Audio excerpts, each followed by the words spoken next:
Similar to empathy intentions with our hero, there are 5 antagonist attributes that I recommend you consider when you're crafting your bad guys. And again, it doesn't mean these are all the things to think about, but these are just 5 that I see in films that I think are beneficial. And so we're going to go through these, but they are 1, a convincing belief system. And then 2, cool factor. 3, positive character traits. 4, theme opportunist. And 5, the ghost. So let's look at all of these with one of the best antagonists of all time, the Joker in The Dark Knight. So the Joker was exceptional, right? And as amazing as Heath Ledger was in the role, which he truly was, Jonathan and Chris Nolan gave his character a lot of depth. And that's, it always begins with story, right?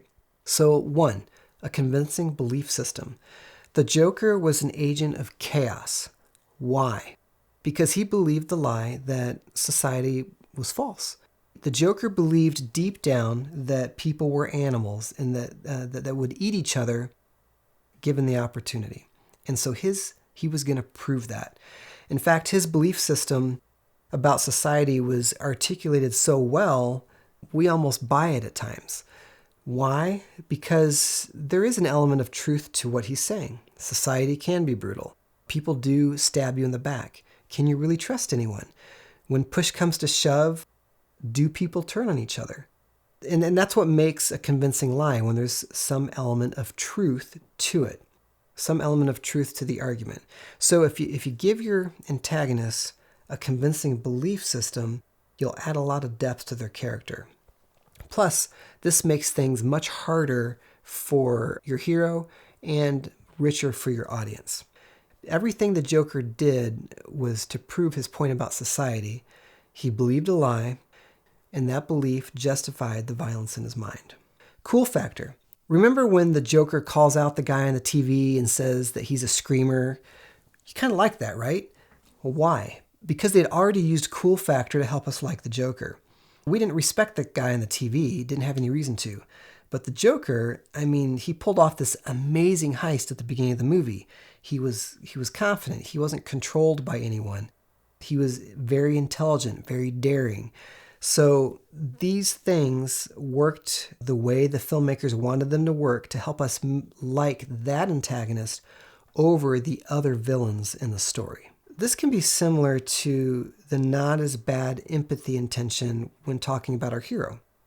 Positive character traits give the audience conflicting emotions, and they can help us like a bad guy when we need to. It's not always appropriate. Sometimes this would wreck your villains, so you don't want... In fact, for example, they didn't really use this with the Joker. That wasn't appropriate. However, if you look at a movie like Heat, they definitely use this. So when you need your audience to like a bad guy to some level for any reason, some positive character traits can do that. It can help you build a complex villain and just give your audience more emotions to wade through. The ultimate purpose of your antagonist or antagonists outside of entertainment is to help your hero change, to force them down their journey of transformation. So I call this being a theme opportunist. Whenever they can, they should exploit your hero's weaknesses and force them to make tough decisions to move them ahead on their journey. Look at how the Joker put Batman in a pressure cooker by playing on fear, which, by the way, is the theme of the entire trilogy from Chris Nolan. So number 1, the Joker told Batman that the society that he was trying to save would eventually cast him out, that he was a freak, that he was wasting his time with all this. 2, the Joker got on a news channel and told Batman, basically, if you don't unmask, I'm going to blow up a hospital. So Bruce Wayne's biggest secret was about to be over. 3, the Joker takes 2 of the most important people in Bruce Wayne's life and straps them to explosives and makes him choose. And then 4, the Joker took the one person that Bruce Wayne was trusting to be the White Knight for Gotham. He took that person, Harvey Dent, and turned him into a raving madman. Talk about pressure. Talk about pressuring our hero towards change. The Joker was a theme opportunist that exploited every weakness in Batman that he could find, if you think about it. And that was an amazing entertainment, and then it served the theme in very powerful ways. This means pretty much exactly what it means when dealing with our hero. Sometimes it is appropriate to show something from the past of an antagonist to explain why they are who they are now. So with the Joker, this is very subtle. I haven't talked to Chris Nolan, but there are some times where they hint at a ghost with the Joker to explain where he's coming from. One, when he approaches the mob for that first time and he has the suit coat with the grenades and does the pencil trick, one of the men there calls him a freak. And you see the Joker pause, and he looks at him and he points, and then he goes back to what he's saying. That disturbed him. So that is a subtle hint back to a ghost. We don't know what it is, but it was there, and it was amazing acting by Heath Ledger. That point is followed up when the Joker goes to that same man's place, club, whatever, and before he kills him, he starts talking about his father, the Joker's father.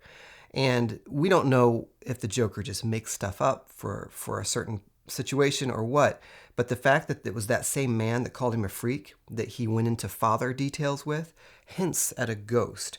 So again, not required, but it was there, and it adds, if anything, it just adds more depth to that antagonist. I want to say something else about antagonists. So we looked at this classic example of the Joker. A lot of depth, a lot of great points with that villain. But what if you're not doing that type of film? What if you're doing a drama or a romantic comedy or a movie like Jurassic Park where the main antagonist is just a mindless eating machine? So let's take a look at that. Let's look at Jurassic Park. So our main antagonists are dinosaurs, and even though the raptors show some intelligence, it's still basically just they're hungry, they want to eat you, and that's it. It's a very primal thing. Well, they weren't the only antagonists in Jurassic Park. You've got Nedry, who ran all the technology at the park. Well, if he hadn't been there, none of this would have happened. None of this would have happened. He was motivated by greed, and he wanted to sell dinosaur embryos, so he shut down the power in the storm and tried to, flee the island. And he's a classic example of an antagonist in a film who continues to move on in their flaw to their demise. He ends up dying, right? And then another antagonist in Jurassic Park is, albeit mild, I would say the park owner could be an antagonist. Not to the extent of Nedry, but he had done a lot of work on that park. He didn't want to let it go, and he was willing to take some risks with people's lives to accomplish his goal. So he played against Dr. Grant's goals, but in a milder way than Nedry, in a milder way than the dinosaurs, but still a form of an antagonist. Another example, take a romantic comedy where sometimes the lovers themselves are their own antagonists, but if you look at those films, there's often other people outside the relationship, maybe a past lover or a friend, that are working against the goals of the hero. So don't use the example of the Joker as like the only type of antagonist to create for your stories. Great example, but if you're telling a different type of story, your antagonists are going to look a lot different.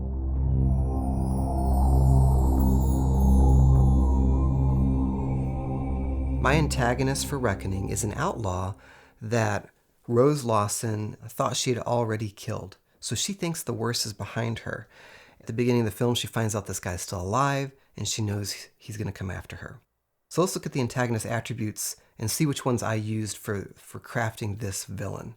Number one, a convincing belief system. The only time I mention the outlaw's belief system is when he makes the comment that evil chooses people, and which is a lie that he's believed, which could justify things in his mind. So that's the belief system that I used for him. 2, cool factor. He's a fast draw. He's feared. He's the king of outlaws in that area. So that's a cool factor in an outlaw kind of way. positive character traits, I did not use these with my outlaw. This story wasn't the place. 4, theme opportunist, definitely use this. This is one that you're probably going to always use. How he did it, so Rose's theme, her journey, is to learn to stand up to fear again, right? Well, he takes out everyone that she could rely on to help her stand up to him. So that's exploiting her weaknesses like the Joker did with Batman, and it puts her in a tight spot. She had to make tough decisions, and she had to fully change. And then the Ghost, we see the Ghost for my outlaw briefly when Rose is telling the B-story character, the private, who this outlaw is. And we find out that her dad knew him during the war, the Civil War, and after the Civil War ended, the outlaw surfaced. Basically, this man became an outlaw after the conflict. So we know enough about war and what it does to people to kind of see a ghost for this outlaw, which doesn't justify anything. It just helps add some depth to our character. He's not just a raving lunatic. There's some reasoning behind what he's doing, potentially. Action steps. I want you to pick a favorite movie and watch it again, and identify the antagonist or the antagonists and fill out the antagonist attributes sheet attached to this lesson. Think about how they affected the hero or heroes, and then think about who or what your antagonist will be for your movie. Something your hero cannot walk away from. Something that will push your hero down their journey of change. Also, see if the antagonist attributes help you make that antagonist deeper in any way, which again makes for a deeper story. Remember, first and foremost, and I always say this, but your antagonist is about entertainment. Okay, so do that, and then I will see you in the next lesson where we talk about obstacles.